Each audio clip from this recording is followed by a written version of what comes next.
శ్రీ విద్య అంటే ఏమిటి?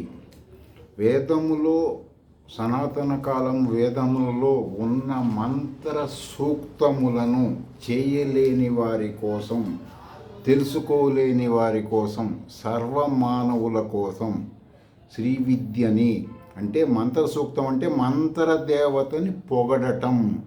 ఆ పొగడటం అనే క్రియని బీజ రూపంలో అంటే వేదము మర్రి గింజ, శ్రీ విద్య మర్రి వృక్షము.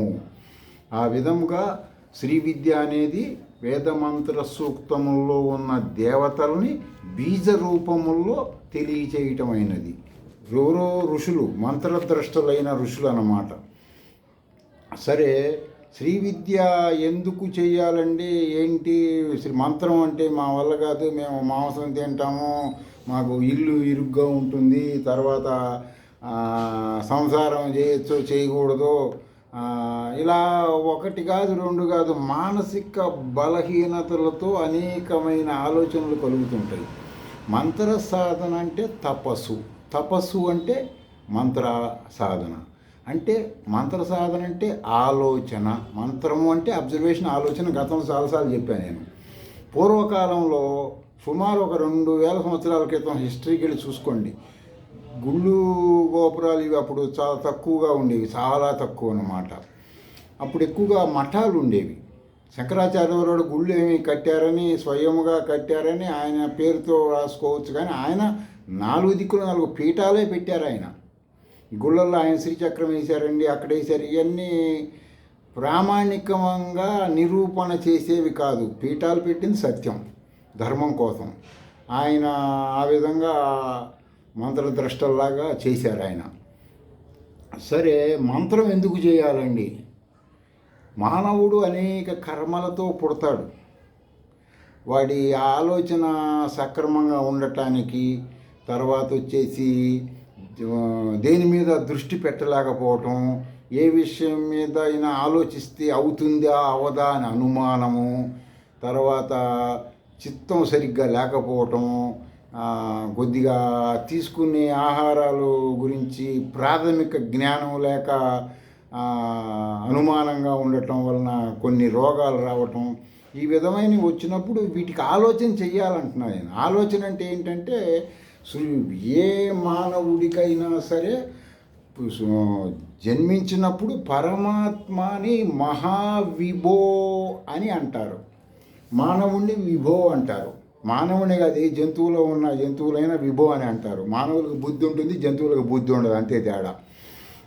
సరే, ఆ విభో అనేది ఎట్లా ఉంటుందంటే, ఉదాహరణ చెప్పండి, ఒక కట్టెని కాల్చిన తర్వాత ఆరిపేసి ఆ కట్టెని ఎర్రగా ఉన్నప్పుడు నేల మీద కొడితే రవ్వలు లేస్తాయి. ఆ రవ్వలే ప్రాణులు. పరమాత్మ సూర్యకోణంలాగా ఉంటుంది విభో అంటే. అంటే అలంకారం కోసం మీకు తెలియజేశాను, నాకు తెలిసిన జ్ఞానంతో. అంతేగాని నేను అవన్నీ అంత లోతుగా మీకు చెప్పలేనండి. సామాన్య మానవులకు అర్థమయ్యేది. మహాప్రవచనకారులు, స్వామీజీలు, పీఠాధిపతులు, మఠాధిపతులకి ఈ జ్ఞానం అవసరం లేదు. వాళ్ళకి హయ్యెస్ట్గా ఉంటుంది, వాళ్ళు చెప్తారు మిగతా. నేను ప్రాథమికంగా మధ్యతరగతి వాళ్ళకి, దిగువ తరగతి వాళ్ళకి మాత్రమే నేను చెప్పేది. సరే, మన బుద్ధి అలా ఉన్నప్పుడు దాన్ని ఎలా అంటే, మీ పేరులోనే ఆ దేవత నిద్రపోతుంది. ఇప్పుడు కట్టి కాల్చినప్పుడు రవ్వ ఏ విధంగా వస్తుందో అంత రవ్వ రూపంలో పరమాత్మ వచ్చి పాల భాగంలో ఉంటాడు అని అంటారు. కొంతమంది ఈ మధ్య నేను ఒకటి శ్రీశైలంలో పాలధార పంచదార వెళ్ళామండి అని. ఏమో అసలు మీ జ్ఞానం ఉందే లేదురా, అది కాదు దాని పేరు. శివుడి ఫాల అంటే ఇది ఫాల భాగము, పంచ అంటే 5 దారలు, 5 దారలు. ఫాల భాగము నుంచి 5 దారలతో శంకరాచార్యుల వారికి ఆయన నీళ్లు పెట్టాడు, అది దాని అర్థం. పాలదారికి వెళ్ళామండి, పాలు తీగున్నాయి, పందారు తీగున్నాయి, చిత్తాభ్రమణ మాటలు చెబుతుంటారు ప్రజలు. ఏది వాళ్ళలో ఉన్న దేవతను నిద్ర లేవడం జాతగాక ఈ దృశ్య ప్రపంచం పిచ్చివన్నీ వాళ్ళ ప్రవచనాలు విని ఇట్లా చెబుతుంటారు. ఫాలభాగం పంచదార అంటే ఫాలభాగము పంచదారలు. దారాలు అంటే 5 రావటం, నీళ్ళు రావడం దారగా వస్తుందని అంటారు, అది సబ్జెక్టు. సరే, అసలు విషయంకి వద్దాం. సరే, ఈ విధంగా మంత్ర సాధన, ఈ బుద్ధి అలా ఉండి ఇలా ఉన్నప్పుడు ఏం చేయాలంటే, నేను ఇంకొకటి మన కఠోపనిషత్తులో నచికేతుడని ఒక ఋషి కొడుకుంటాడు. ఇది 2వ మంత్రంలో 24వ దాంట్లో ఉంటుంది, ఇది చూసుకోండి కఠోపనిషత్తులో. ఆ, యముడి దగ్గరికి వెళ్తాడు కొన్ని కారణాలతోటి. నేను క్లుప్తంగా చెబుతున్నా, పెద్ద డెప్త్గా చెప్పను. సరే వెళ్ళి ఏమండి మరి ఇట్లా బుద్ధి ఊరికి కోపం పడి నన్ను గందరగోళంగా మా నాన్న అమ్మనా బూతులు తిడుతున్నాడు, తర్వాత ఆయన ఇష్టం వచ్చినట్టు చేస్తున్నాడు, పిచ్చి పనులు, ఆస్తులు అమ్మటం కొనటం, తర్వాత హోమాలని అవి ఏదేదో గందరగోళం చేస్తున్నాడు, నన్ను అలా చికాకు పెడుతున్నాడు, దీనికి ఏం చేయాలి, నాలాగా సామాన్య ప్రజలుగా ఉంటే ఏం చేస్తే బాగుంటుంది అనేది మీరు సలహా చెప్పండి అంటాడు. అబ్బాయి, నేను చెప్పగలిగేది ఓం అనబడేది పరమాత్మ స్వరూపం నాకు తెలిసినంతవరకు. ఆ ఓముతో నీకేదో పేరు పెట్టారు, నీకు నచికేతుడు అని పెడితే నా పక్కన సున్నా పెడుతున్నాం, దానికి శ్రీ విద్యామంత్రం అటు ఇటు పెట్టుకొని చేసుకో. నీకు ఆల్రెడీ జ్ఞానం లేని వాళ్ళకి అది అది నువ్వు ఆల్రెడీ ఋషి కుమారుడు కూడా సూక్తం పట్టుకో, దర్శనం చేసుకో అని చెప్పి దానికి ఆయనకి అతనికి ఒక నాచికేతాగ్ని అనబడే పేరుతో కొన్ని మంత్రాలు ఎలా చేయాలి, చేస్తే ఏ విధంగా సమస్యల నివారణ అవుతాయి, దేవతలు డైరెక్ట్గా అగ్ని రూపంలో ల్యాండ్ అవుతారు అన్నీ నేర్పించాడు ఆయన. ఆ విధమైన సబ్జెక్టులు దాంట్లో ఉంటాయి. ఇక మరి సామాన్య మానవులు మరి మేము హోమాలు చేయలేము, డబ్బులు ఉండవు, ఎవడు చెప్పినా ఏం మాట చదువుతుంటే ఫస్ట్ మా దగ్గర డబ్బులు లేవండి అంటాడు ఒకటే మాట, ఇక రెండో మాట ఉండదు వాడు నోటెంబటి.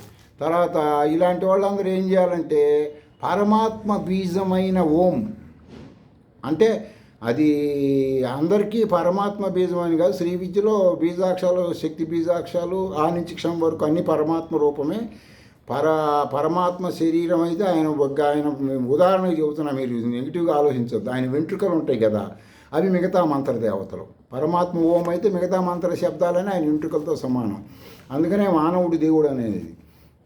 సరే, ఆ విధంగా మానవుడు ఏం చేయాలంటే ఆ మంత్రం తెలుసుకొని ఏదన్నా మంచి వేదం చదువుకున్న వాళ్ళు, సంధ్యావందనం చేసేవాళ్ళ దగ్గరికి వెళ్ళాలి. ఇప్పుడు కొన్ని పెద్దలు చెబుతారు, పెళ్లి చేసుకోవాలన్నా కొన్ని చేయాలంటే 3 తరాలు ఆలోచించాలండి అని. ఎందుకంటే 3 తరాలు ఆలోచించడం ఏంటంటే దానికి నేను చెప్పగలిగేది ఏంటంటే నాకున్న జ్ఞానంతో తాత వేరు, తండ్రి వేరు, కొడుకు వేరు, మనవడు వేరు కాదు, నలుగురు ఒకటే. మీ రూపాలు తేడాలు ఉన్నాయి, మీలో ఉన్న సూక్ష్మ శక్తి మొత్తం ఒకటే. ఆ సూత్రాన్ని బట్టి మధ్యలో కొన్ని డిఫరెన్సులు జరగచ్చు, దాన్ని నేను విమర్శగా చెప్తే బాధపడతారని చెప్పట్లేదు. ఈ విధంగా 4 తరాలు చూడాలంటే ఇప్పుడు మన ఇంట్లో ఏదో ఆధ్యాత్మిక కార్యక్రమం చేయిస్తున్నాం, ఎవరో మహానుభావుని పిలిచాం, మన డబ్బులు ఖర్చు పెట్టి చేయించుకున్నాడు అడగక్కర్లా, మీ నాన్న ఏం పని చేస్తాడు, మీ తాతయ్య ఎవరు అని అడగక్కర్లేదా? అడగకుండా సంధ్యావందనం చేస్తావా? మంది కనుక్కోవాలి కదా. కనుక్కోకుండా నీ ఇష్టం వచ్చిన నువ్వు చేయించుకొని మాకు కలిసి రాలేదండి అంటే నేను చేయించుకోమంది ఎవరు? నేను ఇష్టం వచ్చిన నువ్వు చేయించుకొని ఇష్టం నువ్వు చేసేసి నింద భగవంతుడి మీద వేస్తే ఎట్లా? మేము ఫలానా జపం చేయించాం, ఇవన్నీ చెప్పకూడదు. మీరు తెలుసుకోండి, చెప్పండి. సరే, ఈ విషయంలోకి వస్తున్నా, దానికి పక్కన పెట్టండి. సరే, ఈ మంత్ర సాధన చేస్తే ఎలాంటివి కలుగుతాయండి అంటే ఈ జన్మలు ఇప్పుడు వెంబటే ఇప్పుడు ఎలాంటిది అంటే ఫిజికల్గా ఏం కలుగుతాయి అంటే మానసికమైన బలం పెరుగుతుంది. ఫస్ట్ మానసిక బలం పెరిగితే ఆరోగ్యవంతుడిగా అవుతాడు. ఎలా అవుతాడండి ఆరోగ్యవంతుడిగా అంటే ఇవాళ నాన్ వెజిటేరియన్ తినేవాళ్ళ 100కి 90 మందికి చికెన్ బిర్యానీలు, మటన్ బిర్యానీ, నేతి బిర్యానీ తింటారు కదా. వాటిల్లో ఆ వేదానికి ఉపగ్రంథమైన ఆయుర్వేదంలో ఏమని ఉంటుంది? కొన్ని వస్తువులు ఒకదానికొకటి పడదు. పాల పదార్థములతో మాంసం తింటే కొంతకాలానికి సోయాసిసు, చర్మ వ్యాధులు, కుష్టు, బొల్లి, తర్వాత దురదలు, గజ్జల్లో పుళ్ళు పడటం, గజ్జల్లో దురదలు రావటం కొన్ని వస్తాయి అని ఉంటుంది. కానీ బయట అమ్మేదంతా కూడా నేతి బిర్యానీలే కదా. మరి ఇది తిన్న తర్వాత రోగాలు రాలేదు, రోగాలు వస్తున్నాయి, మాకెందుకు వస్తున్నాయి? అది ఇది అంటే ఆ శరీరంలో కొంతమందికి రోగ నిరోధక శక్తి ఎక్కువ ఉన్న వాళ్ళకి రాకపోవచ్చు, టెంపరీగా వాళ్ళకి ఖచ్చితంగా వస్తుంది. ఎందుకంటే పాల పదార్థములతో ఏ రకమైనటువంటి మాంసాహారాలు కలపకూడదు. కొంతమంది పెరుగు చట్నీ వేసుకొని తింటారు, కొంతమంది తిన్న తర్వాత బాదం పాలు, పిస్తా పాలు తాగుతుంటారు. ఇవన్నీ ఎంతమందికి చెబుతారు? ఇవన్నీ వాళ్ళకి తెలియాలి. ఎట్లా తెలుస్తాయి, ఎప్పుడు తెలుస్తాయి? నీ పేరులో ఉన్న నిద్రపోతున్న దేవతను లేపితేనే తెలుస్తాయి, అంతేగాని తెలియవు కదా. అది ఎట్లా లేపాలండి అంటే శ్రీ విద్య మాత్రం అటు ఇటు పెట్టుకొని చెయ్యి. ఓరగా సొల్లు కబుర్లు లేపాక అక్కడ టీ కొట్ల దగ్గర కూర్చొని, కాఫీ కొట్ల దగ్గర కూర్చొని, ఆఫీసులో బాతాయనలు కొట్టి అమ్మలక్కడ కూర్చొని బదులు శుభ్రంగా కూర్చో. మరి దానికి మడి అంటూ నిష్ట ఏం ఉండదు, మడి నిష్ట ఏం ఉండదు. మనసే మడి, కూర్చోవటం మధ్య మదన చేయటం ఉంటాం. మదన చేయంగా అలాంటి విషయాలు తెలిసి ఇంటర్నల్గా ఎలాంటివి తెలుస్తాయి అంటే కొన్ని సంఘటనలు ఉన్నాయి. ఋగ్వేదంలో సబ్జెక్టు అనుకుంటా ఇది. ఒక ఋషి ఆశ్రమం ఉంటుంది. ఆ ఋషి ఆశ్రమంలో భార్యాభర్తలు ఇద్దరు మంత్రద్రష్టలు. ఆడ మనిషిని మంత్రాలు చేసే వాళ్ళని ఋషిక అంటారు, ఋషి అనరు. ఇప్పుడు మీరు ఎవరన్నా మంత్రం ఆడవాళ్ళు చేస్తున్నారు అనుకో, కూర్చొని అంట్లు దొంగతున్నా బట్టలు ఉతుకుతున్నా మనసులో మంత్రం చేస్తే మీరు ఋషికలే అయిపోతారు. మన వేదాల్లో ఉంది అదే నేను చెబుతున్నా. మగవాళ్ళని ఋషి అంటారు. సరే, ఆ ఋషిక ప్రెగ్నెన్సీ వస్తుంది, 9వ నెల వస్తుంది, డెలివరీ టైం దగ్గర పడుతుంది. ఆ అమ్మాయి మంత్రదృష్టే కదా, ఎప్పుడు చాలా పవర్ఫుల్ వాళ్ళు కదా. సనాతన కాలం మానవులు అంటే వాళ్ళు జాతి మత కులభేదాలు లేకుండా ఇద్దరే కులాలు, బ్రాహ్మణుడు శూద్రుడు, 2 కులాలు ఉండవు అప్పుడు. మంత్రాలు చేసే వాళ్ళందరినీ బ్రాహ్మణులు అని అంటారు. ఎవరో మంత్రం చేస్తే వాళ్ళు బ్రాహ్మణుడు, మంత్రాలు ఏం చేయకుండా బేవాసగా తిరుగుతూ తాగటం తిరగటం పిచ్చిగా తిరిగే వాళ్ళని శూద్రుడు అంటారు. ఎవరు చేసినా సరే. ఇప్పుడు నేను దేశమాన కాలమాన పరిస్థితులు చూస్తే కొన్ని మార్పులు చేర్పులు వచ్చినాయి, అది అవుట్ ఆఫ్ క్వశ్చను. మంత్రం చేసేవాళ్ళు ఎవరైనా బ్రాహ్మణులే, ప్లస్ ఋషిక ఆడవాళ్ళు చేస్తే. ఆ ఋషిక ప్రెగ్నెన్సీ వచ్చిన తర్వాత డెలివరీ దగ్గర పడితే బెటాల్ అనేది అడ్డం తిరుగుతుంది. ఇప్పుడు బెటాలం తిరిగినా అడ్డం తిరుగుతుంది. అడ్డం తిరిగి డెలివరీ అవ్వదు ఎంతమంది వచ్చినా. ఆమె వెంబటే ఋషికి కదా మంత్ర ధ్యానం చేసి ధ్యానవస్థితే తద్గతేన మనస, ధ్యానంలో ఉంటే వాళ్ళ మనసులో ఫీలింగ్స్ వలన వాళ్ళకి అవగతం అవుతూ ఉంటుంది. ఆ లోపల ఉన్నవాడు వచ్చేసి ఎన్నో జన్మల నుంచి మహా మంత్రాలు చేసి కొద్దిగా ప్రారంభం ఉండి ఈ జన్మలో వచ్చాడు. ఈ జన్మ నుంచి బయటకు వస్తే వాడికి ముక్తి. వాడు చవన మహర్షి, ఆ మహానుభావుడి పేరు. అంటే బయటకు వచ్చినా పెట్టారు, నేను లోపల నుండి అవగాహన కోసం చెబుతాను. ఆయన కింద నుంచి రావడానికి, యోనిలోంచి రావడానికి ఇష్టపడక ఫాలభాగము ఇందులోంచి వస్తానికి ఆలోచన చేస్తున్నాడు లోపల కూర్చొని. ఇప్పుడు పుట్టుకతోని జ్ఞాని, జన్మించకముందే జ్ఞాని, పిండం పడ్డప్పటి నుంచి కూడా 5వ నెల నుంచి ఎప్పటి నుంచో. సరే, ఏమో ఆ విషయాలు తెలిసి గస వణికిపోతుంది. వాళ్ళు ఆయన్ని పిలిచి, ఋషి గారిని పిలిచి, ఏమంటే ఆయన తపస్సు ద్వారా ఆయన తెలుసుకొని ఇద్దరు కలిసి వాళ్ళ తపస్సుతో లోపల శిశువుతో మాడతారు. నువ్వు అట్లా చేస్తే ఎట్టనైనా అది మెమ్మ చచ్చిపోతుంది, కింద నుంచి పొట్టలో నుంచి కిందకి రావాలి, అది పరమాత్మ పెట్టిన సిస్టం రా బాబు, నువ్వు నేను పెట్టింది కాదు, నువ్వు దాన్ని ఉల్లంఘిస్తే ఎట్లా అని అంటే వాడు ఎవరి మాట వినడు, మహాద్రష్ట. ఈ చెప్పే మాటలన్నీ వీళ్ళు వ్యవహారికంగా చెబుతారు, ఎవరి అవసరాల నిమిత్తం వాళ్ళు చెప్పే మాటలే. వేదాల ప్రామాణికంగా ఏంటంటే వాడు చేసేదే ధర్మం అన్నమాట. సరే, ఎందుకంటే వాడు మలమూత్రం మూత్ర ద్వారం అంటాడు. అతను ఎంతసేపు చెప్పినా అది శరీరంలో బాడీలో ఉండే వేస్ట్ పంపించడానికి పెట్టిన అందులోంచి నెట్ వస్తాను అన్నట్టుగా అతను ఆలోచన అయి ఉండొచ్చు, నేను చెప్పట్లేదు, అయి ఉండొచ్చు. సరే, అప్పుడు ఈ ఋషులందరూ అక్కడ చుట్టుపక్కల వాళ్ళందరూ వచ్చి ఈ సమస్య తీవ్రమై ఆమె చచ్చిపోయే పరిస్థితి వచ్చేసింది, అక్కడ ఆగట్లేదు. సరే, ఏమంటే దేవతలను పిలిపిస్తే దేవతలు వచ్చి, దేవతల రాజు ఇంద్రుడు వచ్చి చెప్తాడు, నువ్వు నాకు చెప్పేది ఏందా, నువ్వు నాకు ఈ జన్మకి మాత్రం ఇంద్రుడు, తర్వాత నువ్వు రావాల్సినోడే కదా, నాకు నువ్వు చెప్పొద్దు అని చెప్పి ఇతను మాట్లాడతాడు, ఆత్మజ్ఞాని లోపల ఉన్న శిశువు. అప్పుడు దేవతల తల్లి అతిథి వచ్చి, నాయన నేను నిన్ను తప్పు పట్టలేదు, నువ్వు బయటికి పైనుంచి వస్తే ఏమో చచ్చిపోతుంది, ఏమో కర్మ బ్యాలెన్స్ ఉంది, అది ఎవరు అనుభవిస్తారు, నువ్వు ఆత్మజ్ఞానివి, త్రికాల జ్ఞానివి. ఆయన ఆల్రెడీ ఎన్నో వారాహిలు సిద్ధి పొందిన మనిషి అన్నమాట. అతను ధూమ్ర వారాహి ఇలాంటి మంత్రాలు ఇప్పుడు మనం ఈ సామయం ఉన్నాయి, అందులో మన రాత్రి సూక్తం అంటారు. ఆ సూక్తాలు కూడా దర్శించిన ద్రష్ట, అంత గొప్ప మేధావి.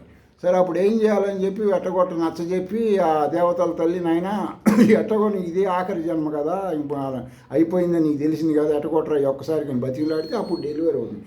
ఆ మహానుభావుడి పేరుతో ఆయుర్వేదంలో చవన ప్రాస అని ఉంటుంది. ఎవరైనా సరే మీ పిల్లలు కానీ పెద్దవాళ్ళు కానీ అది తింటే మీకు జీర్ణ వ్యవస్థ బాగుంటుంది, రక్తం బాగుంటుంది, మీరు తినే తిండిలో ఉండే వ్యర్థాలన్నీ క్లీన్ అండ్ బ్లౌన్ అవుతూ ఉంటాయి, మలబద్ధకం లేకుండా. ఆయన పేరుతోనే పెట్టారు. చింతలూరు ఆయుర్వేద ఫార్మసీ వాళ్ళకి ఈ జ్ఞానం ఉంది, కొద్దో గొప్ప శ్రీ విద్యా జ్ఞానం. చవన ప్రాస, చవన మహర్షి పేరు అనమాట, అది ఆయన పేరుతో పెట్టారు. ఆ విధంగా మంత్రాలు చేసే వాళ్ళకి ఒక మనిషి వచ్చి మనతో మాట్లాడుతుంటే వాడు ఏ ఆలోచనతో మాట్లాడుతున్నాడో చూస్తాడు. ఇప్పుడు ఒక కుక్కని తెచ్చి పెంచుకుంటున్నారు అనుకోండి, ఆ కుక్క ఏం చేస్తుంది, మీకు అలవాటే కదా, కొన్ని నెల 2 నెలలు పడుతుంది. తర్వాత మూల మీద దగ్గరికి పోయిన తర్వాత యజమాని బయట నిలబడి దాన్ని పెంచుకున్నాడు చిటికేస్తే పరిగెత్తుకుంటూ వస్తుంది. ఆ విధంగా మంత్రాన్ని నువ్వు చేస్తూ ఉంటే 40 రోజులు యొక్క బాగా చేస్తే ఆ దేవతకి నీకు లింకప్ అవుతుంది. అప్పుడు నీకు ఏదైనా సమస్య వస్తే ప్రశాంతంగా వెళ్ళి అక్కడ కూర్చొని అయ్యా వెంబడే నువ్వు మంత్రం చేయగానే నీ మనసులోకి ఆ సమస్యకి నివారణ మార్గం కనపడుతుంది. ఫిజికల్గా ఉండే నేటు కొంతమంది చెప్పినటువంటి ఈ ఆధ్యాత్మికం అనేది నేను అంగీకరించను, నేను ఇష్టపడను. ఎందుకంటే చేసేవాళ్ళు ఎలాంటి వాళ్ళు ఏమో మనకు తెలియదు. మనం ఏదన్నా తినాలని హోటల్కి వెళ్ళినా, నేను హోటల్కి వెళ్ళినా కూడా 100 సామాన్యంగా పోను 100 ఆలోచిస్తా. మాస్టరు ఇడ్లీ కలిపేటప్పుడు సంకలం చెమట కూడా వస్తుందిరా, మనం ఏందిరా ఇదంతా తినేదని కాసిన ఏదైనా శనగలు ఉడకబెట్టుకొని తింటే పోతుంది కదా ప్రాణం ఉండటానికి. అట్లాంటి ఆలోచనలు సాధకుల్లో ఉంటాయి. వాడు బయట నుంచి నెగిటివ్ రానిటు, లోపల నుంచి పాజిటివ్ తొందరగా ఎవరికి పోనీయడానికి ఇష్టపడ్డా అనమాట. ఈ విధంగా మీరందరూ శ్రీ విద్య గురించి తెలుసుకుంటూ ఎట్లగొట్లా ప్రయత్నం చేసి, నేను చెప్పేవన్నీ మీ పేరులో నిద్రపోతున్నది లేపమంటున్నా. అంటే మీరు ఎట్లా అంటే నిద్రపోతుంది కూడా లేకపోతే నువ్వేం కాదు, నీ ఓన్లీ పైన బాడీ తత్వాభిమానం చెప్పా కదా నేను, నీ పై బాడీ పేరే సూక్ష్మ శరీరం. స్వప్నావస్థ ఉంది, సుషుప్తావస్థ, తుర్యావస్థ, 4 అవస్థలు ఉంటాయి కదా మనిషిలో. అవన్నీ మీరు మంత్ర సాధన చేస్తే ప్రయత్నం చెయ్యండి. ఇవాళ కాదు రేపైనా సరే. ఉత్తమ సాధకుడు ఎన్నడూ అధోగతి పాలు కాడు. నేను ఈ ఛానల్లో పోస్ట్ కూడా పెట్టాను ఆమ్నాయ మంత్రం ఉంచి, ఒకసారి అది కూడా చూసుకో. ఆమ్నాయ మంత్ర జపేన దేహదోషం వినాశయేత్. ఆమ్నాయ మంత్ర అంతర్ముఖ జపేన మృత్యుపాశం వినాశయేత్ అంటే ఈ విధంగా ఉంటాయి. అందులో ఒక 10-15 శివశక్తి శాసనాత్గా ఋషులు తెలియజేసినవి చూసుకోండి, కొంచెం మీరు అలవాటు పడండి.